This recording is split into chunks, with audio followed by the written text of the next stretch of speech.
పాల్పడుతున్న విషయం మీ అందరికీ కూడా విదితమే. ఆ పరంపరలో భాగంగానే ఇవాళ పెద్దలు మాజీ మంత్రివర్యులు శ్రీ హరీష్ రావు గారిని ఈరోజు ఫోన్ ట్యాపింగ్లో ఏదో విచారణ పేరిట వారు నిన్న రాత్రి అక్కడ సిద్దిపేటలో ఉంటే అర్జెంటుగా ఆగమేఘాల మీద మీరు పొద్దున్నే రావాలా అని చెప్పి రాత్రి 9 గంటలకు నోటీస్ ఇచ్చి పొద్దున్న 11 గంటలకి హరీష్ రావు గారిని రమ్మని ఆదేశిస్తే ఈ దేశంలో ఉండే చట్టాలు, న్యాయ వ్యవస్థ, రాజ్యాంగం వీటి మీద గౌరవం ఉన్న ఒక పౌరుడిగా, ఒక నిబద్ధత కలిగిన నాయకుడిగా రాత్రికి రాత్రి వాళ్ళ పొద్దున నిజానికి ఆయన కార్యక్రమాలు ఉన్నాయి సిద్దిపేటలో, అవన్నీ రద్దు చేసుకొని ఈరోజు రాత్రికి రాత్రి హుటాహుటిన బయలుదేరి వచ్చి దాదాపు రాత్రి 12 గంటలకు హైదరాబాద్ చేరుకొని వాళ్ళ పొద్దున ఉదయమే మళ్ళీ తిరిగి విచారణకు హాజరైనారు. కానీ ఈ విచారణ చూస్తూ ఉంటే ఈ గవర్నమెంటు, ముఖ్యంగా కాంగ్రెస్ పార్టీ యొక్క వైఖరి చూస్తుంటే గతంలో చెప్తారు తాను చెడ్డ కోతి వనమంతా జరిపిందంట. అట్లాగా రేవంత్ రెడ్డి గారు ఆయన గతంలో దరిద్రపు కొట్టు పనులు చేసిండు కాబట్టి, దొంగ పనులు చేసి దొరికిపోయిండు కాబట్టి, డబ్బు సంచులతో దొరికిన దొంగ కాబట్టి అందరూ కూడా అదే బుద్ధులు ఉంటాయి అనుకునే ఒక పద్ధతుల్లో ఆయన వ్యవహారం కనబడతా ఉంది. ఆయన కంటిన బురద అందరికి అంటాలని చెప్పి ఆయన పాపం తాపత్రయపడుతున్నాడు, తహతహలాడుతూ ఉన్నాడు. ఒకటి రేవంత్ రెడ్డి గారికి చెప్తా ఉన్నా, ఇలా జరుగుతున్నది మీకు కూడా చెప్తా ఉన్నా, సిట్టు విచారణ కాదు, ఇది చిట్టి విచారణ. చిట్టినాయుడు గారు నడిపిస్తున్న ఒక పనికిమాలిన విచారణ తప్ప, ఓ లొట్టపీసు కేసులో ఇంకో పనికిమాలిన చిట్టి విచారణ తప్ప సిట్టు లేదు, తిట్టు లేదు. ఆడ ఏమి లేదు. 2 ఏళ్ల నుంచి బోగస్ కథనాలు, ముఖ్యమంత్రి కార్యాలయంలో వడ్డించి వార్చే పనికిమాలిన స్టోరీలు, ఒక్కటి కూడా రాష్ట్ర ప్రజలకు పనికొచ్చే కథనం లేదు. పనికిమాలిన స్టోరీలతో 2 ఏళ్ళు టైంపాస్ చేస్తూ ఉన్నాడు. నేను అడుగుతా ఉన్నా ఆయనని, రేవంత్ రెడ్డిని, 1 కాదు 2 కాదు, ఇంకో 1000 వేసుకో, నీ సిట్టులు చిట్టీలు ఇంకో 1000 వేసుకో, ఏం ఫరక్ పడదు. మేము మాత్రం నీ కొద్దిగా ఉంటే కొన్ని రోజులు శునకానందం ఉంటుంది, కానీ మేము మాత్రం నేను వదిలిపెట్టం. బీఆర్ఎస్ ఇవాళ తెలంగాణ ప్రజల గొంతుక, ప్రధాన ప్రతిపక్ష పార్టీ. మీరు ఎన్నికల్లో ఆనాడు మమ్మల్ని ఓడించడానికి అడ్డమైన మాటలు చెప్పి, అడ్డగోలు హామీలు ఇచ్చి, అందమైన అబద్ధాలను 6 గ్యారంటీ కార్డుల రూపంలో ప్రచురించి ఆ రోజు ప్రజలను ఏదైతే బురిడి కొట్టించినారో, మేము ప్రజల తరపున గట్టిగా మాట్లాడుతున్నాం అనేది నీ బాధ. ఇవాళ ఎట్లా ఉన్నదంటే నీ వ్యవహారం రేవంత్ రెడ్డి గారు, అదృష్టం అందలం ఎక్కిస్తే బుద్ధి మాత్రం ఇంకా బురదలనే ఉన్నది రేవంత్ రెడ్డిది. రాజకీయంగా ఇంకా కూడా ఆయనకు జ్ఞానం రాలే, ముఖ్యమంత్రి అన్న సోయి లేదు.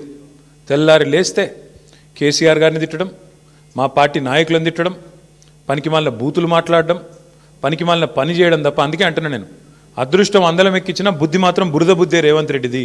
అందుకే ఈ దిక్కుమాలిన పనులు చేస్తూ ఉన్నాడు. 2 సంవత్సరాల నుంచి సాగదీస్తున్నాడు ఫోన్ ట్యాపింగు. నేను ఇవాళ అడుగుతా ఉన్నా రేవంత్ రెడ్డిని, ఎందుకు ఒక్క అధికారి కానీ, ఒక్క మంత్రి కానీ, లేదా స్వయంగా హోంమంత్రి ముఖ్యమంత్రిగా ఉన్న ఈ రాష్ట్రంలో ఒక్క అఫీషియల్ ప్రెస్ మీట్ ఎందుకు ఉండదండి ఫోన్ ట్యాపింగ్ మీద? ఒక్కరు బయటకు వచ్చి ఎందుకు మాట్లాడరు? ఎన్ని రోజులు లీక్ల మీద బతుకుతావు? జరిగింది తప్పు అంటున్నావు, ఏం తప్పు జరిగింది చెప్పు. ఇంకెన్ని రోజులు లీక్ల మీద బతుకుతావు?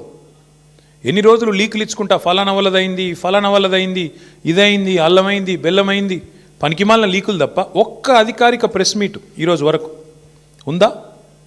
సిట్టు కానీ, ఇంకోటి కానీ, లేదా మంత్రులు కానీ, ముఖ్యమంత్రి కానీ ఒక్క మాట అధికారికంగా చెప్పిన పాపన వినరా? ఏంది ఫోన్ ట్యాపింగ్?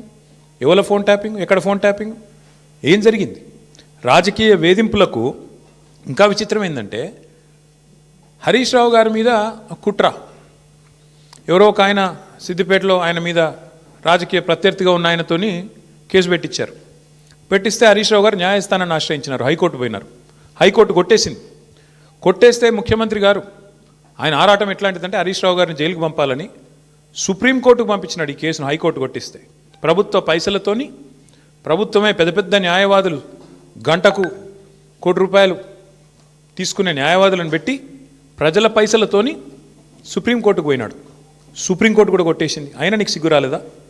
ఈ కేసులో ఏం లేదు, విచారణార్హం కాదు ఈ కేసు అని, ఈ ఫోన్ ట్యాపింగ్లో పసలేదు హరీష్ రావు గారి మీద అని చెప్పి సుప్రీంకోర్టు కొట్టేసినాక కూడా, సుప్రీంకోర్టు కంటే కూడా నీ సిట్టు నీ చిట్టి పెద్దదా? అసలు ఏమైనా ఇంగితం ఉందా ఈ ముఖ్యమంత్రికి కానీ ప్రభుత్వానికి కానీ? వాళ్ళ బాధ అంతా ఒకటే. నిన్న ఉదయం హరీష్ రావు గారు డీటెయిల్డ్గా ప్రెస్ మీట్ పెట్టి రేవంత్ రెడ్డి బావమరిది కుంభకోణం బయటపెట్టిండు. రేవంత్ రెడ్డి బావమరిది బయట పెట్టే వరకు వెంటనే సాయంత్రం వరకు హరీష్ రావు గారికి నోటీసులు. ఇది వాస్తవం, ఏం లేదు ఇలా. ఎంతకంటే నిజంగానే హరీష్ రావు గారు నిన్న చెప్పింది తప్పైతే, నిన్న ఉదయం ప్రెస్ మీట్లో హరీష్ రావు గారు చెప్పింది తప్పైతే, అయితే సింగరేణి సంస్థను సంబంధిత అధికారులు బాధ్యులైన మంత్రి గారు లేదా ముఖ్యమంత్రి గారు ఈ పాటికి తప్పు వారు చెప్పింది ఇది వాస్తవం అని చెప్పాలి కదా. చెప్పారా? 24 గంటలు అయిపోయింది. ఎందుకు మాట్లాడట్లేదు? ఎందుకు ఒక్క స్పందన లేదు? ఎందుకు ఒక్కరంటే ఒక్కరు? కాంగ్రెస్ కుంభకోణాలు బయటపెట్టిన ప్రతిసారి ఇదే డైవర్షన్ గేమ్లు, ఇదే రకమైన డ్రామాలు వీళ్ళకి అలవాటుగా మారిపోయింది. సింగరేణి టెండర్లలో ఇవాళ నేను ఆధారాలతో సహా మీ ముందు బయటపెట్టబోతా ఉన్నా. స్పష్టంగా రేవంత్ రెడ్డి గారి బావమరిది కోసం ఆయనని కింగ్ పిన్గా చేసి, సృజన్ రెడ్డి అనే వ్యక్తిని కింగ్ పిన్గా చేసి ఆయన చుట్టూ ఇవాళ మొత్తం ఆ టెండర్లన్నీ రిగ్గింగ్ చేసి మొత్తానికి 9 టెండర్లు ఇప్పటికే పూర్తి చేసినారు. మీకు ఈ విషయంలో ఒక చిన్న అవగాహన ఉండాలి కాబట్టి ఒక చిన్న విషయం చెప్తాను. మేము గతంలో దాదాపు 10 ఏళ్ళు అధికారంలో ఉన్నాం. సింగరేణి సంస్థలో కేసీఆర్ గవర్నమెంట్ ఉన్నప్పుడు ఎన్నడూ రాజకీయ జోక్యం లేదు, ఎన్నడూ ఇట్లాంటి దిక్కుమాలిన కార్యక్రమాలు లేవు, ఈ పైసల ఆలోచన లేదు. అందుకే నీట్గా కంపెనీ నడిచింది. వేలాది మంది కార్మికులకు అద్భుతమైన బోనస్లు ఇచ్చినాం, 30%, 35% బోనస్లు ఇచ్చినాం. సంస్థ బాగు కోసం ఆలోచించినాము, సంస్థను లాభాల్లోకి తీసుకొని పోయే ప్రయత్నం చేసినాం. వేల మంది కార్మికుల వాళ్ళని సంరక్షించడం, వాళ్ళకి ఇచ్చిన వాగ్దానాలు నెరవేర్చడమే లక్ష్యంగా మేము పనిచేసినాం. అందుకే ఆ రోజు సింగరేణి సంస్థలో ఏదైనా టెండర్ పిలిస్తే ఎస్టిమేటెడ్ వాల్యూ కంటే మైనస్లో పోయేది టెండర్. ఎస్టిమేటెడ్ వాల్యూ 100 రూపాయలు అయితే -10, -20 అంటే కాంపిటీషన్ ఉండేది.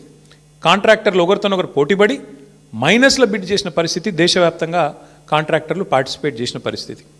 వీళ్ళు సింగరేణిని ఒక బంగారు బాతులాగా చూసి దీనిలో ఎట్లా డబ్బులు సంపాదించాలని ఆలోచన చేసి ఒక కొత్త విధానం, ఒక కొత్త నిబంధన తీసుకొని వచ్చినారు.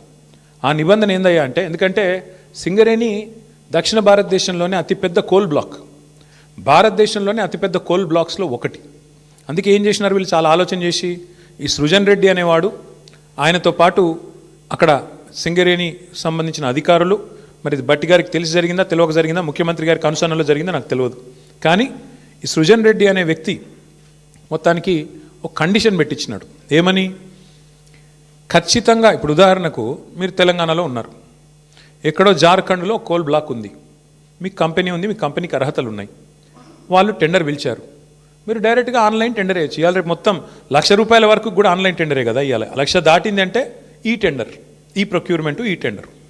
అట్లాంటప్పుడు వేల కోట్లు, వందల కోట్లతో ముడిపడ్డ కోల్ బ్లాక్లలో వీళ్ళు ఎంత పనికిమాలిన నిబంధన పెట్టారంటే, మీరు బిడ్ చేయాలంటే, మీరు పార్టిసిపేట్ చేయాలంటే టెండర్లో మీరు ఇక్కడ బిడ్ వేయాలి అంటేనే మీరు సైటుకు స్వయంగా వచ్చి సైటు విజిట్ చేసినట్టు సర్టిఫికేట్ తీసుకోవాలి సింగరేణి దగ్గర అని పెట్టినారు.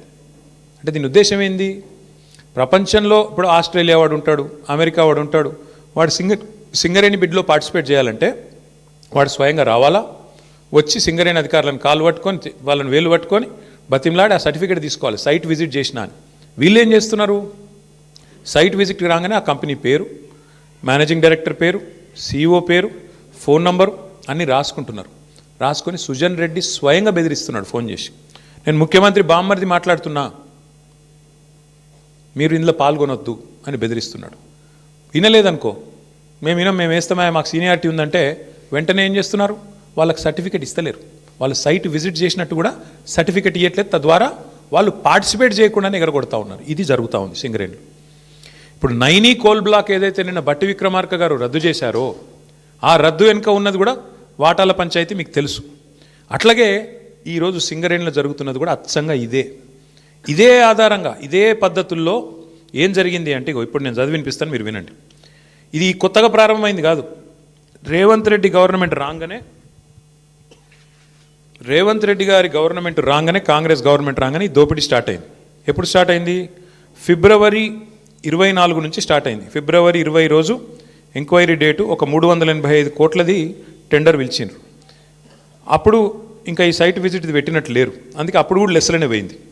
తర్వాత ఇంకొక టెండర్ పిలిచిండ్రు మేలో, అది కూడా లెస్లనే పోయింది. Godavari Khani RGOC1, RGOCP3 mine, ఈ రెండు కూడా ఇంకా అప్పటికి దిక్కుమాలిన దంద మొదలు కాలే. ఆడికెళ్ళి మొదలైంది కథ. ఎప్పుడు 24కి వెళ్ళి 24 జూన్కి వెళ్ళి మొదలైంది. ఫస్ట్ టెండర్ ఎప్పుడు స్టార్ట్ అయిందంటే విక్రమ్ రెడ్డి అన్నట్టు ఆయన కాంట్రాక్టరు, తర్వాత సృజన్ రెడ్డి, దీక్షిత్ రావు, జి వెంకటేశ్వర్ రెడ్డి, తర్వాత సిహెచ్ సుశాంత్, సుధీర్ హీరాలాల్ ధోలు, వీళ్ళందరూ కలిసి రింగ్ అయ్యి మొత్తానికి ఇప్పటికీ 7 టెండర్లు అన్నీ కూడా ఎక్సెస్ బేసిస్లో ఇదే సైట్ విజిట్ సర్టిఫికేషన్ అనే అడ్డమైన నిబంధన పట్టుకొని, అంటే కాంట్రాక్టర్ సైట్కు రావాలి, వస్తేనే సింగరేణి సర్టిఫికేట్ ఇస్తుంది. తప్పన కాంట్రాక్టర్ నేను బిడ్ వేస్తా అంటే సర్టిఫికేట్ ఇయ్యేది. సృజన్ రెడ్డి ఫోన్కు ఆయన బెదిరింపులకు లొంగకపోతే వినకుండా ఎక్సెస్ ఇప్పటికీ గతంలో -10, -22లో పోయిన టెండర్లు ఇవాళ డైరెక్ట్గా సృజన్ రెడ్డి కంపెనీకి 207 కోట్ల కాంట్రాక్టు +12%కి వచ్చింది. శోధా కన్స్ట్రక్షన్స్ అనే కంపెనీ సృజన్ రెడ్డిది, అలా భార్య పేరు ఉంటుంది అందులో. ఇది వాస్తవమా కాదా దయచేసి మీరు తెలుసుకోండి, కాపీ కూడా మీ అందరికీ ఇస్తాను, మీరు కూడా తెలుసుకోవచ్చు. అట్లాగే వీళ్ళందరూ ఇప్పుడు జీవీఆర్, సిహెచ్ సుశాంత్, దీక్షిత్, ఇదంతా ఒక రింగు ముఠా. ఇది ఈ ముఠాకి నాయకుడు సృజన్ రెడ్డి, రేవంత్ రెడ్డి బావమర్ది, వీళ్ళందరూ కలిసి వేసిన రింగు టెండర్లు. ఇది నిన్న హరీష్ రావు గారు బయట పెట్టిండు. ఏమన్నాడు హరీష్ రావు గారు నిన్న? 9 ఒక్కటే రద్దు చేస్తే సరిపోదు బట్టి గారు, మరి నీకు తెలియకుండా జరుగుతున్నాయి ఇవన్నీ, ఇవి కూడా రద్దు చేస్తావా లేదా అన్నాడు. దాంతోనేంది ప్రభుత్వం లిక్కిపడ్డది. ఓహో మా దొంగతనం బయటపడుతుంది కాబట్టి ఏం చేయాలి, హరీష్ రావుకు నోటీసు. నిన్న సాయంత్రం నోటీసు, పొద్దున ఎంక్వైరీ. ఇది మొదటిసారి కాదు, 1000 కోట్లకు పైగా సివిల్ సప్లై స్కామ్ జరిగిందని బయట పెట్టంగానే అప్పుడు ఇట్లనే డైవర్షన్. మూసీ 1.5 కోట్ల కుంభకోణం బయట పెట్టంగానే అప్పుడు ఇట్లే డైవర్షన్. కొడంగల్లో అల్లుడు గారి ఆమ్యామ్య లగచర్ల భూములు కొట్టేస్తున్నాడు, అల్లుడు గారి కోసం ఆయన మ్యాక్స్ బిఎన్ అనే ఫార్మా కంపెనీ కోసం అనగానే అప్పుడు ఇట్లనే మా నరేందర్ రెడ్డిని తీసుకుపోయి 37 రోజులు జైల్లో పెట్టిండ్రు, ఆయనతో పాటు రైతులను జైల్లో పెట్టిండ్రు. తర్వాత విద్యుత్ కుంభకోణం, కాళేశ్వరం కమిషను, ఫోన్ ట్యాపింగు, గొర్రెల సాము, ఫార్ములా ఈ, మన్ను మశానం అని ఫోన్ ట్యాప్, మొత్తానికి 2 ఇయర్స్ టైంపాస్ వ్యవహారం తప్ప ఒక్కటంటే ఒక్కటి ఈరోజు వరకు రుజువు చేసింది లేదు, పీకింది లేదు.